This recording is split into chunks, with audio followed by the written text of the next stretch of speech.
Diário do Nordeste no Enem. Apoio: Governo do Estado do Ceará, Assembleia Legislativa. Conteúdo: Aridsa, Educação em primeiro lugar. SAS, Sistema Aridsa. Realização: Diário do Nordeste, informação com credibilidade.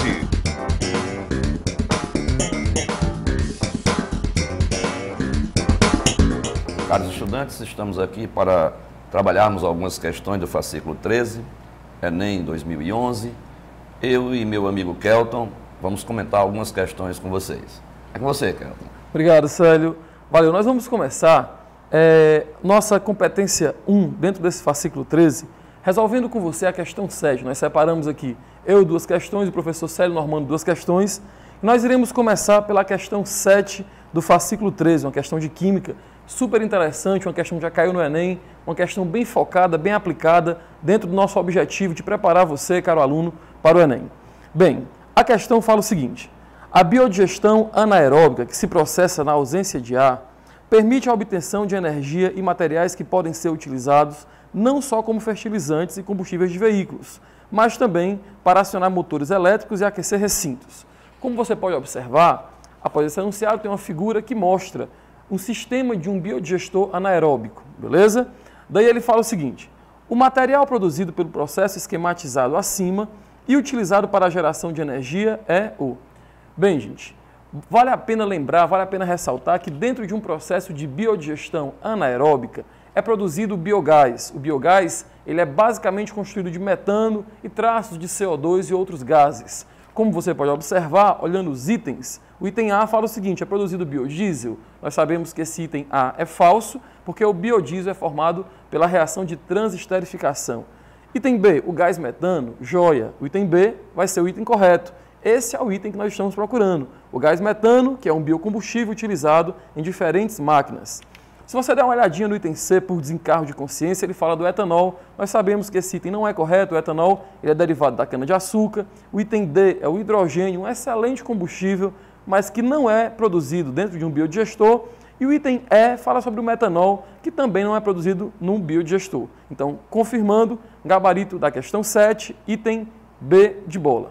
Vamos passar agora para o professor Célio Normando para o comentário de algumas questões de física.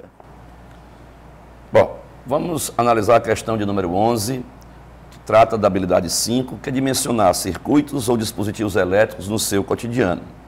Os condutores de eletricidade são meios materiais que permitem facilmente a passagem de cargas elétricas. Os metais, no geral, são bons condutores de eletricidade, pois eles possuem os elétrons livres. Os materiais condutores têm larga utilização no dia a dia. São utilizados, por exemplo, nos fios condutores de eletricidade, na indústria de eletroeletrônicos, entre muitas outras utilizações. No caso dos condutores, haverá uma dissipação evidente na forma de calor, chamada de efeito Joule. Os materiais isolantes fazem o papel contrário dos condutores. Eles são materiais nos quais não há facilidade de movimento de cargas elétricas. São exemplos de materiais isolantes o isopor, borracha, vidro, plástico, madeira seca e muitos outros. Os materiais isolantes são largamente utilizados, assim como os materiais condutores são utilizados, por exemplo, na parte externa dos fios, encapando-os para melhor conduzir a eletricidade. Pois muito bem, nossa questão trata exatamente de um circuito elétrico onde estão representados os seguintes elementos: um plug ligado na tomada, os fios metálicos F1, F2 e F3, as barras metálicas verticais E1 e E2 e um elemento X desconhecido e uma lâmpada incandescente. Bom, o que a questão quer que nós analisemos é exatamente sobre o elemento X. Ora, verifique que o elemento X é quem vai fechar o circuito. Portanto, esse circuito elétrico só funcionará, isto é, a lâmpada só se acenderá se esse material X for de um material condutor. Se for de um material isolante, o circuito, embora esteja fechado, como o isolante não vai permitir a passagem de carga, não vai permitir que a corrente passe, e assim a lâmpada não acende. Na opção A, ele diz então que o material X é de plástico, portanto, ou de madeira seca, portanto, assim a lâmpada não acende. Está falso o item A. No item B, ele fala que é um pedaço de salsicha. O pedaço de salsicha é condutor, devido à água, devido à gordura que a salsicha apresenta. Então, assim, ela fecha o circuito a lâmpada deverá acender. E se ela permanecer durante um certo tempo, por efeito Joule, como falamos lá em cima, ela vai acabar cozinhando. Ele diz que é um pedaço de salsicha, que ela vai cozinhar num tempo suficiente, mas que a lâmpada não acenderá. Portanto, o item B também está falso.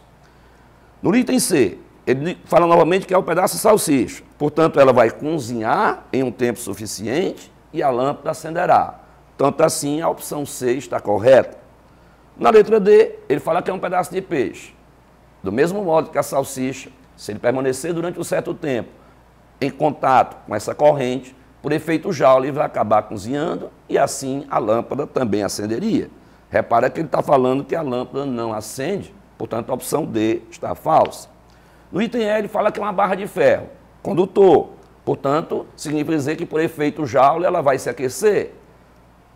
A lâmpada, obviamente, se acenderá.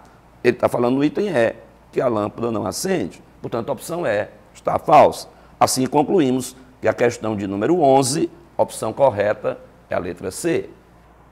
Bem, nós vamos dar continuidade aqui ao nosso comentário de algumas questões do fascículo 13. Eu vou comentar com vocês a questão 14, beleza? Questão que versa sobre a habilidade 7 da competência 2. É uma questão que já caiu no Enem e, mais uma vez, uma questão super dentro desse conceito de Enem, né? Nesse conceito aplicado da química, joia? A questão fala o seguinte: um medicamento, após ser ingerido, atinge a corrente sanguínea e espalha-se pelo organismo. Mas, como as moléculas não sabem onde está o problema, podem atuar em locais diferentes do local-alvo e desencadear efeitos além daqueles desejados. Não seria perfeito se as moléculas dos medicamentos soubessem exatamente onde está o problema e fossem apenas aquele local-alvo exercer sua ação? A técnica conhecida como iontoforese é indolor e não invasiva e promete isso. Como mostra a figura, essa técnica baseia-se na aplicação de uma corrente elétrica de baixa intensidade sobre a pele do paciente, permitindo que o fármaco permeie as membranas biológicas e alcance a corrente sanguínea sem passar pelo estômago. Muitos pacientes relatam apenas um formigamento no local da aplicação. O objetivo da corrente elétrica é formar poros que permitam a passagem dos fármacos de interesse. A corrente elétrica é distribuída por eletrodos positivo e negativo por meio de uma solução aplicada sobre a pele. Se a molécula do medicamento tiver carga elétrica positiva ou negativa, ao entrar em contato com o eletrodo de carga de mesmo sinal, ela será repelida e forçada a entrar na pele. Isso é chamado de eletrorrepulsão. Se for neutra, a molécula será forçada a entrar na pele junto com o fluxo de solvente fisiológico, que se forma entre os eletrodos, isso é chamado de eletroosmose. Bem, de acordo com as informações contidas no texto e na figura, o uso da iontoforese. Caro aluno, se você entendeu, se você leu esse texto com calma, com tranquilidade, você deve ter percebido que a iontoforese, que é essa técnica que ele coloca para a gente, ela serve para ser usada tanto em moléculas polares, que têm cargas positivas ou negativas, onde essa molécula vai entrar na corrente sanguínea do paciente por eletrorrepulsão, né? A molécula positiva, por exemplo, se aproxima de um eletrodo de carga igual, sofre repulsão e é jogada na corrente sanguínea. Se a molécula não tiver carga, né, se for uma molécula apolar, ela vai entrar na corrente sanguínea do paciente por eletroosmose, ela entra junto com o soro fisiológico, beleza? Se você der uma olhadinha nos itens, ele fala o seguinte: de acordo com as informações contidas no texto e na figura, o uso da iontoforese. Gente, item A. O uso da iontoforese provoca um ferimento na pele do paciente ao serem introduzidos eletrodos rompendo o epitélio? Não é isso que o texto está dizendo. Então, o item A é falso. Joia? Item B fala o seguinte: o aumento do risco de estresse nos pacientes causado pela aplicação da corrente elétrica. Não é isso. A iontoforese não causa uma irritação na pele do paciente, pelo menos é o que o texto está dizendo, né? Item C. Gente, o uso da iontoforese, ele inibe o mecanismo de ação dos medicamentos do tecido-alvo, pois esses passam a entrar por meio da pele. Não é inibe, ele otimiza, não é? É isso que nós lemos e entendemos nessa questão.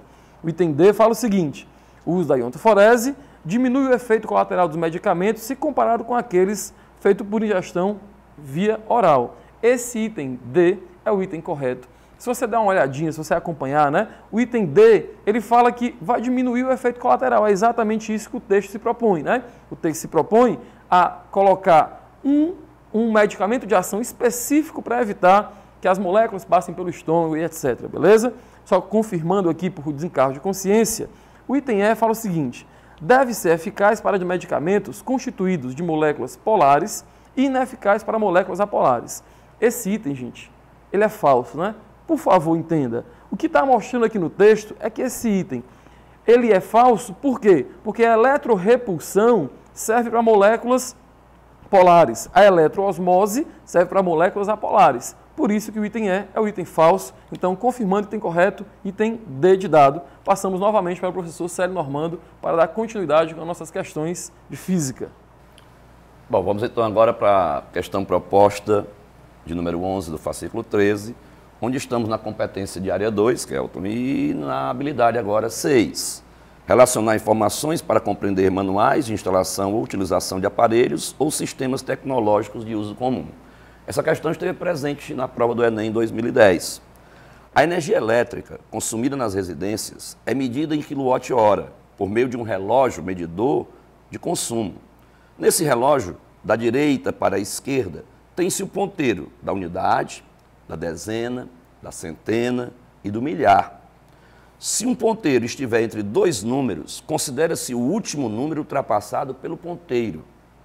Suponha que as medidas indicadas nos esquemas seguintes tenham sido feitas em uma cidade em que o preço do quilowatt-hora fosse de 20 centavos. Ora, você então vai começar observando qual é a leitura atual. Vejamos a leitura atual, só que nós iremos ler da esquerda para a direita, ou seja, começaremos escrevendo a milhar da leitura. Observa que o ponteiro da milhar, ele está girando no sentido anti-horário, já ultrapassou o número 2. Então, a milhar será 2. Eu começo fazendo a leitura atual com 2. Já o ponteiro das centenas está girando ao contrário, no sentido horário. Repare que ele já ultrapassou o 7. Portanto, temos que marcar 7 na centena. Já temos 2.700 e alguma coisa. Precisamos ver, então, a dezena e a unidade. Repare que na dezena, o ponteiro também está girando no sentido anti-horário, mas agora está exatamente em cima do 8. Então, a dezena é 8. A unidade, o ponteiro está exatamente em cima do 3. Portanto, a unidade seria 3. A leitura atual, portanto, para este medidor é 2.783 kWh. Qual era a leitura do mês anterior? No mês anterior, lá na milhar. Portanto, da esquerda para a direita mais uma vez. Repara que o ponteiro está agora girando como? Está girando também no sentido anti-horário. Ultrapassou o 2. Portanto, se ultrapassou o 2, a milhar deve ser 2. Das centenas, repara que ele já ultrapassou o 5. Portanto, porque agora o ponteiro das centenas está girando no sentido horário. Se ultrapassou o 5, a centena é 5. A dezena já ultrapassou o 6. Repara que o ponteiro das dezenas também está girando no sentido anti-horário. A unidade já ultrapassou o 3. Portanto, a unidade será 3. Conclusão. A leitura feita no mês anterior, pela companhia energética, deve ter sido 2.563 kWh. Ora, essa diferença entre essas duas leituras, entre a atual e a anterior, vai dar exatamente o consumo desta residência. Se fizermos a diferença, 2.783 menos 2.563, encontraremos 220 kWh. Se queremos saber o custo desta energia, vamos multiplicar o valor da quantidade de energia consumida, 220, pelo valor do preço do quilowatt-hora, que nessa cidade, como foi dito no enunciado da questão, era 20 centavos. 220 vezes 0,2, vamos encontrar exatamente quanto? R$ 44. O valor a ser pago pelo consumo de energia elétrica registrado, então, seria de R$ 44. Opção correta, letra E. Professor, qual a diferença entre o lixo orgânico e inorgânico e como usar o lixo para a produção de energia? Caro aluno, sua pergunta é extremamente pertinente dentro do assunto relacionado a lixo no Enem. Bem, a diferença básica entre lixo orgânico e lixo inorgânico é que o lixo orgânico normalmente ele é derivado de vegetais ou material animal. O lixo inorgânico, por sua vez, é derivado estritamente de resíduo mineral. Bem, uma das formas de produzir energia a partir do lixo orgânico pode ser produzir essa energia pela ação de um biodigestor, onde ele pega a matéria orgânica e, através de um processo de decomposição anaeróbica, vai produzir o tão conhecido em provas, o tão conhecido biogás. Esse biogás ele é composto basicamente de metano e CO2. Uma outra forma é pegar restos de oleaginosas, óleo derivado de frituras, e transformá-lo em biodiesel ou fertilizantes. Olá, caros internautas, eu sou o professor Gurgel. Estamos aqui para trabalharmos mais algumas questões estilo Enem do nosso volume 13. Nós escolhemos uma questão bem pertinente à natureza do próprio Enem, uma questão que trata da biodiversidade. Portanto, nossa questão aqui é a questão de número 9. Antes da questão, eu gostaria de fazer um breve comentário. Nós entendemos a biodiversidade ou a diversidade biológica como a diversidade da natureza viva. Nós percebemos que a partir de 1986, o termo biodiversidade ganhou um espectro maior em termos de utilização do conceito, coincidindo justamente com o acelerar das extinções de alguns animais em alguns biomas. Bem, o conceito, a partir daí, passou a ser muito utilizado, não só por ecólogos e ambientalistas, mas também por líderes políticos e cidadãos mais bem informados.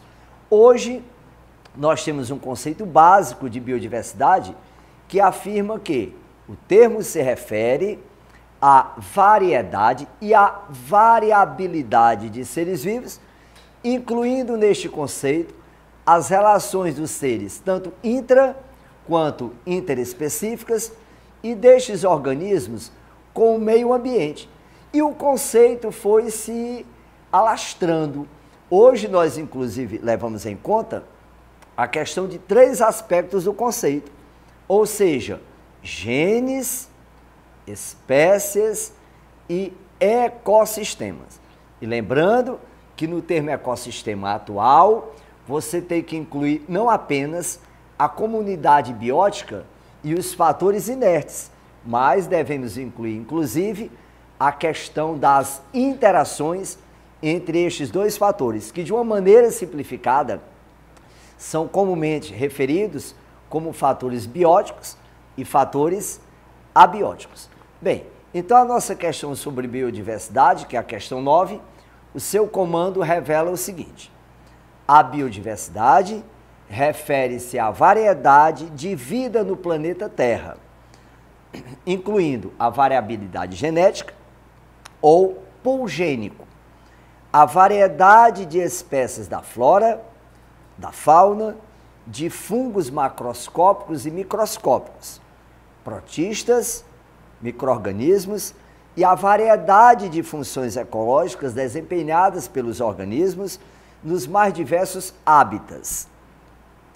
As ameaças à riqueza das espécies datam da aparição humana sobre a Terra, em que o homem exerce ações sobre as comunidades naturais como depredador, poluidor, competidor, etc.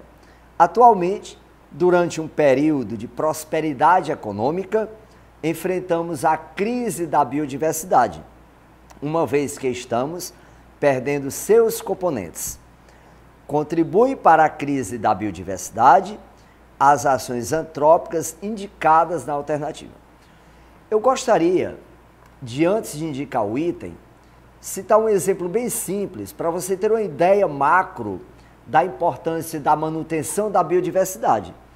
Ora, se você tiver uma cadeia alimentar, portanto, uma forma linear de interação, e uma teia ou uma rede trófica, onde você tem um número muito grande de componentes, a extinção de um dado organismo refere-se à estabilidade maior da teia. Ou seja, você já pensou uma cadeia onde o produtor é eliminado, onde o autossuficiente é eliminado? Você iria causar um grande desequilíbrio ecológico. E numa teia não. a eliminação de um, já que os outros devem ter nichos variados, sugere uma instabilidade maior. Por conseguinte, nós podemos admitir que a própria sobrevivência humana, ela depende da preservação da biodiversidade.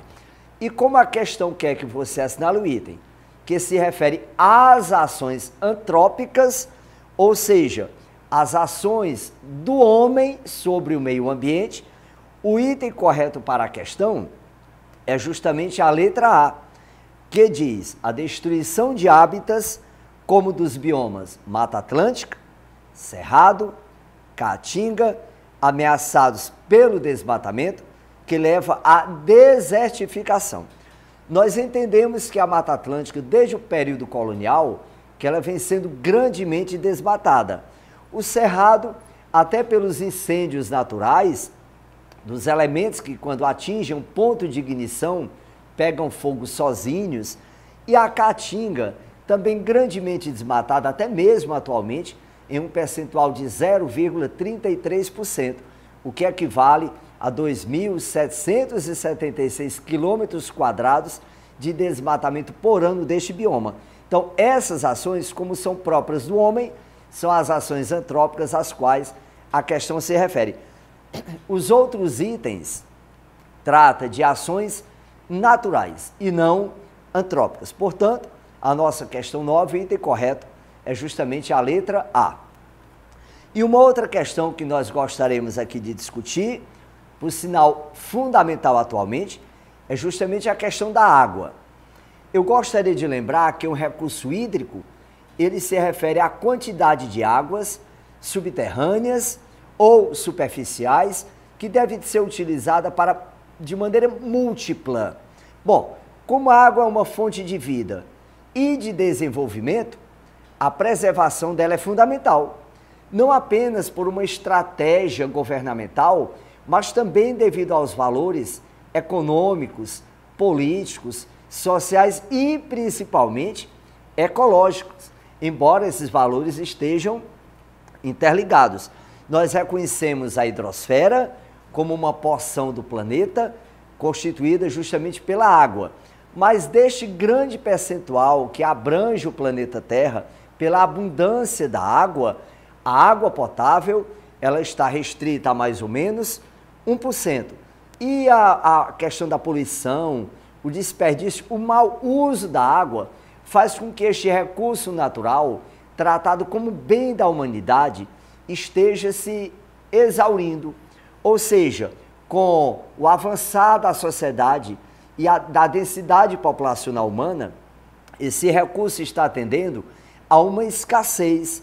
Daí a necessidade do poder público e da coletividade na sua preservação. Então a questão 7 proposta, ela se refere ao crescimento da população humana e à necessidade da preservação da água. O comando da questão revela o seguinte: o crescimento da população humana tem se acelerado nas últimas décadas e, se o ritmo de crescimento atual for mantido, ultrapassaremos 10 bilhões de pessoas em 2035. Lembrando que atualmente temos um percentual em torno de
Nós gostaríamos de lembrar que dos papéis da água, o fato de ser um solvente universal, participar dos líquidos corporais, atuar na regulação térmica, nas reações de hidrólise, este recurso ele é fundamental para a manutenção da vida e da fisiologia humana.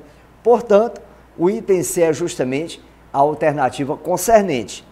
E a letra D está equivocada, porque coloca que a poluição da água não ocorre devido a causas naturais.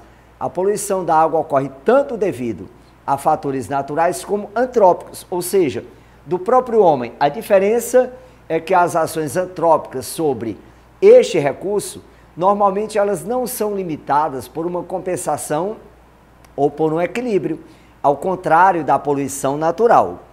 E a letra E coloca: as reservas dulcícolas serão sempre suficientes para atender a demanda mundial do futuro, porque a água doce é um recurso renovável.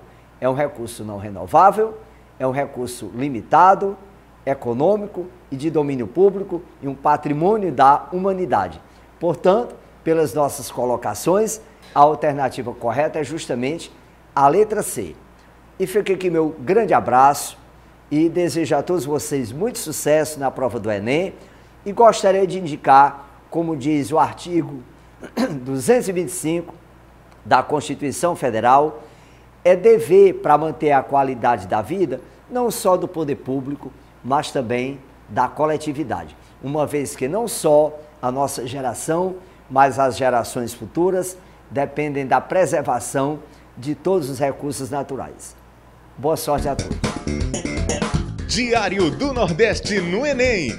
Apoio: Governo do Estado do Ceará, Assembleia Legislativa. Conteúdo: Aridsa, Educação em primeiro lugar. SAS, Sistema Aridsa. Realização: Diário do Nordeste, informação com credibilidade.